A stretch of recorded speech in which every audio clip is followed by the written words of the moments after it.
Alô, bom dia, eu sou o Gilson Filho, nós estamos aqui na Rede Família de Televisão, dando início ao Jornal das 11, direto e ao vivo para Belém do Pará, Bahia, Rio Grande do Sul, Santa Catarina, Goiânia, Belo Horizonte, para o Rio de Janeiro e para todo o interior do estado de São Paulo. Bom dia, Campinas, bom dia, Ribeirão Preto, bom dia a todas as pequenas e grandes cidades que fazem o interior do estado de São Paulo. Pois Milton Silveira, que é detetive particular, olha lá, que figura interessante. Bom dia, Milton. Por que você está vestido assim? Bom dia, Gilson. Por que você está com essa peruca e essa barba postiça? É que para descaracterizar um pouquinho, tá? Porque a gente geralmente está fazendo os trabalhos nas ruas, tá? E para que as pessoas não reconheçam. Isso, inclusive, é garantia do sigilo do nosso trabalho e com relação ao cliente do modo geral. Então, certo. De repente, para que amanhã ninguém me veja na rua e vai me reconhecer e vai comprometer o trabalho que eu tiver com ele em andamento. Perfeitamente. Milton, eu gostaria que você nos falasse inicialmente, né, a respeito da profissão de detetive. Hoje, quem lhe procura mais, Milton? É o marido traído? É a mulher traída? Quem é o perfil do seu cliente em potencial? Olha, temos até que desconfigurar um pouco com relação só à averiguação de infidelidade conjugal, tá? O detetive ele não só trabalha nesse campo. Existe desvios de mercadoria, existe levantamento social, fraudes em empresas, no modo geral, mas o percentual ainda é grande com relação à averiguação de infidelidade conjugal, tá? Hoje eu diria que está equilibrado, de 50% para o homem e 50% para a mulher que nos procura o trabalho na nossa agência de investigação. E como é, Milton, que você trabalha na averiguação desse caso de infidelidade conjugal? Você parte de que princípio? Como é que é o pontapé inicial? A princípio, nós marcamos uma entrevista com o cliente no nosso escritório para sabermos de que forma, o que é que realmente está ocorrendo, porque simplesmente não adianta ele chegar e falar, eu quero que siga o cônjuge, e simplesmente nós temos que saber o histórico, porque temos que determinar a carga horária. De repente, a pessoa trabalha o dia inteiro, somente depois das 18 horas até a meia-noite que ela some e não sabe para onde está indo. Final de semana, meio de semana. Então, tudo isso diferencia nos honorários. Então, é nessa entrevista que nós fazemos com o cliente, tá? É que nós determinamos a carga horária e automaticamente os honorários. É feito um contrato de prestação de serviço, onde é determinado o objetivo, o tempo de serviço e os honorários. Um caso de infidelidade conjugal sui generis que você conseguiu identificar, que você conseguiu investigar e chegar ao, vamos dizer, como diria aquele personagem, como é que é aquele personagem? Vamos chegar aos finalmente, Odorico Paraguaçu. O percentual é de 95, tá? É bem alto mesmo. Mas conta um caso para nós. Quando a pessoa procura o nosso serviço, é que realmente já tem alguma coisa, ou está desconfiado, ou recebeu um telefonema, ou alguém viu alguma coisa, a própria condição do cônjuge em si muda, altera, tá? E tem como perceber, entendeu? A pessoa começa a se tornar mais vaidosa, tanto o homem quanto a mulher, e por esse motivo começa a ter uma preocupação pelo lado do cônjuge, aonde nos procura, e é nessa entrevista que nós vamos colhendo esse tipo de informação, porque ainda tem os 5%. Esses 5%, às vezes, a pessoa ela cria uma situação. Ela quer mostrar uma situação de ciúmes, ela sai do serviço dela e vai para um barzinho e fica tomando cerveja, e vai para outro, e vai para um cinema, chega em casa à meia-noite cheirando álcool, tá? Quer dizer, há uma desconfiança por parte do cônjuge. Então, ele nos procura. Então, nosso trabalho, em particular, é todo acompanhado com filmagem e fotografia, porque tudo aquilo que nós estamos relatando ao cliente, nós estamos comprovando para que não haja contestação pelo lado do investigado. Mas você já chegou a um flagrante, por exemplo, ou de um marido ou de uma mulher que estavam em situação de adultério? Você seguiu, levou o marido até um flagrante, chegou ao local dos fatos e deu esse flagrante ou não? Sim, inclusive isso foi conduzido até um distrito de polícia de uma cidade vizinha nossa aqui de Campinas, aonde foi orientado ao cliente, do modo geral, que fosse até o local, juntamente com a viatura de polícia, juntamente com as testemunhas, tá? E foi levado ao distrito policial, foi apresentado à autoridade, e foi tomadas as medidas cabíveis, tá? Só que esse tipo de fato, aonde chega nesses finalmente, tá? Desse decorrer de tempo de trabalho, que consumou realmente o fato a nível de delegacia, somente um. Os demais, tá? Nós orientamos até o cliente, do modo geral, que ele tem que levar em conta a família, tá? Porque, de repente, ele tem a família, queira ser o homem ou a mulher, ele tem a família. De repente, ele pode estar tendo um caso extraconjugal, fora de casa, tá? Que tem que ser levado em conta um monte de fatores, tá? Para que, de repente, não é porque somente, entre aspas, tá? Porque, de repente, a pessoa que está vivenciando isso está com uma outra pessoa, entendeu? É o motivo de uma separação, tá? Levar-se, aí o caso seria eles sentarem e conversar. Então, nós damos um sustento, tá? Um respaldo para o cliente, do modo geral, antes, durante e após o trabalho, tá? Para que, de repente, Perfeito. ele não vá só no embalo de uma situação e vá chegar a nível de uma separação. Ô Milton, a Mércia aí de Campinas, ela passou um fax aqui, enviou um fax para nós, diz o seguinte: ô Milton, como fazemos para saber se o profissional detetive realmente é capacitado e realmente trabalha como tal? Pois ela diz que ela foi enganada por um detetive, não é? Aí no caso da Mércia, ela até poderia contratar um detetive para saber se aquele detetive é honesto ou não. Mas qual é o caso, Milton? Qual é a característica do bom profissional? É uma boa pergunta, tá? Não há necessidade de contratar um detetive para investigar um outro detetive. O básico seria, a partir do momento que fez o contato com esse profissional, pegar referências desse profissional a nível de uma delegacia de polícia, saber se é uma pessoa idônea ou não no mercado, tá? Porque automaticamente nós não vamos dar referência do próprio cliente nosso, tá? Pois é um sigilo.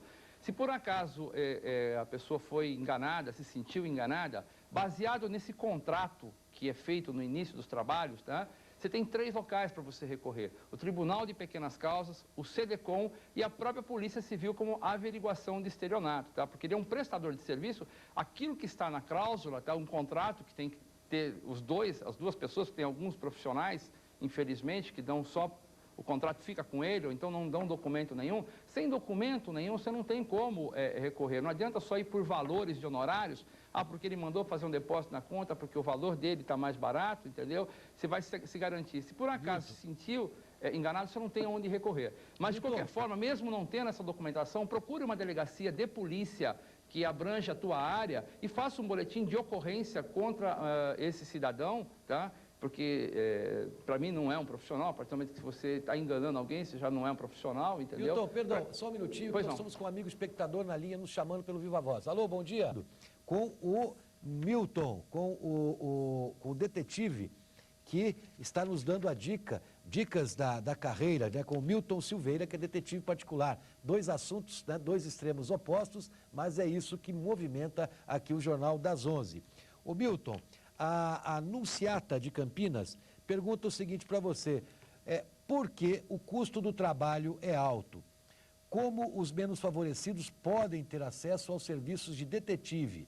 E o Antônio Carlos Santos, do bairro José Sampaio de Ribeirão Preto, pergunta para você, Milton: essa profissão é regulamentada e onde ele pode fazer um curso para detetive particular?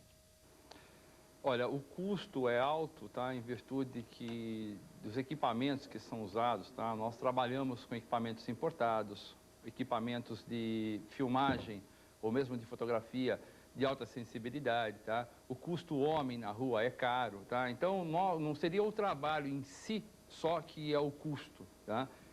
Dos honorários altos, tá? Enfim, é uma soma de tudo isso que acaba elevando o custo a chegar a um valor alterado dessa natureza, tá?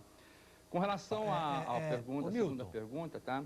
Milton, você está mostrando esses equipamentos? São os equipamentos que você trabalha? Alguns equipamentos que nós trabalhamos, tá? Que tem uma quantidade pequena aí, são esse carrinho, por exemplo, que está sendo apresentado aí, ele tem uma microcâmera dentro dele, que é transmitido em via link, sem fio, alimentado por bateria seca.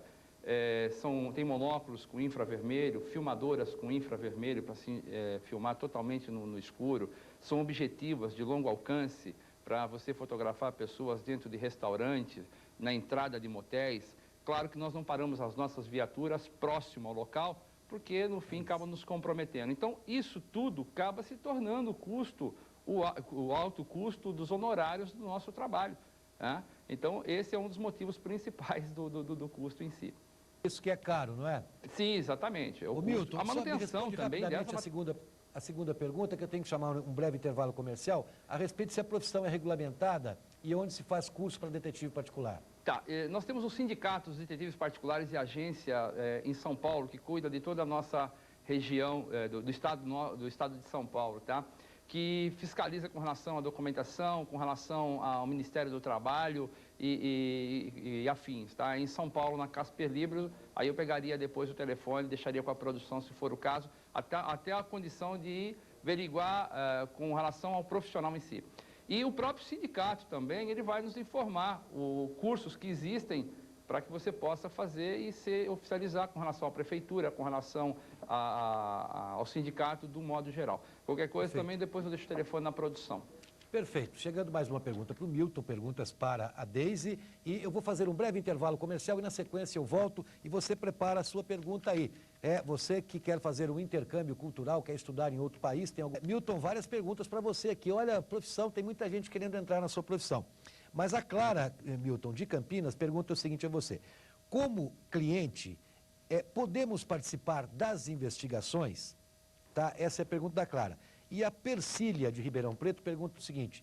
Quais os preços cobrados ao dia para os casos de adultério? Há variação desses preços em outros casos? Sim, primeira pergunta é o seguinte. Geralmente, o profissional, do modo geral, não dá participação ao cliente, porque, às vezes, vamos supor, você acaba posicionando ao cliente que você descobriu, entre aspas, a princípio, que existe uma terceira pessoa. E chega à noite, ela vai acabar perdendo a paciência, tá? E vai acabar querendo colocar as cartas na mesa, vai comprometer o nosso trabalho do modo geral. Então, o nosso trabalho, nós só comunicamos o fato em si ao cliente quando realmente nós concluímos o serviço.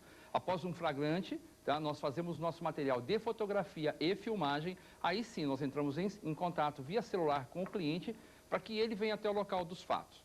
Tá? Então, esse é um dos motivos que nós não entramos em contato diretamente com o cliente. A segunda pergunta, qual que é, que eu não recordo? Pra gente... Pode participar das investigações. Se como cliente, a pessoa pode participar das investigações. Isso que eu acabei de responder, tá? Então, seria outra pergunta. Quais os preços cobrados ao dia para os casos de adultério? Há variação desses preços em outros casos? Tá? Porque, às vezes, você simplesmente quer uma foto, você já sabe quem é a pessoa, tá? Você simplesmente quer uma foto dessa pessoa. Ou, simplesmente, o tempo da carga horária, ele se torna maior. Então, não tem um valor específico do serviço, dos honorários em si. Isso vai depender do trabalho de cada profissional. O mercado está livre, quer dizer, tem direito a verificar a diferença de honorários, mas o primordial é verificar com relação a esse profissional em si, saber se é uma pessoa idônea ou não no mercado. Isso é o principal. Ô Milton, sempre que se fala de detetive, vem, obviamente, a pergunta primeira que vem, essa questão do adultério. Mas hoje os detetives trabalham, inclusive, nessa questão de espionagem industrial também? Sim, tem. Que seria infiltração dentro de empresa, tá? Nós passamos por funcionários que nós teríamos um outro nome, um crachá. Então, para que você possa colher informações de que realmente como está ocorrendo alguma coisa dentro dessa empresa, tá? No caso de um furto continuado, tá? Contínuo. Agora, também tem o fator de a pessoa adentrar uma empresa para colher informações e vender essas informações para o concorrente. Isso nós já estamos acostumados, por sinal, disso daí. Quando a pessoa ela adentra numa empresa e depois ela perde a conta, a empresa cliente nossa quer saber para onde foi. E, de repente, nesse segmento, tá, nessas investigações, nós descobrimos que essa pessoa, o qual era funcionário dessa empresa, está trabalhando na empresa concorrente. Milton, muito obrigado pela sua participação. Estou em cima do horário, finalizando. As pessoas que quiserem conversar com você a respeito da profissão detetive, devem ligar para que número? Podemos ligar em Campinas, tá? 019, o telefone é 237-2452. Muito obrigado, Milton, pela sua participação. Deise, estamos saindo do ar um pouquinho mais cedo hoje. Tenham todos uma boa tarde e até amanhã.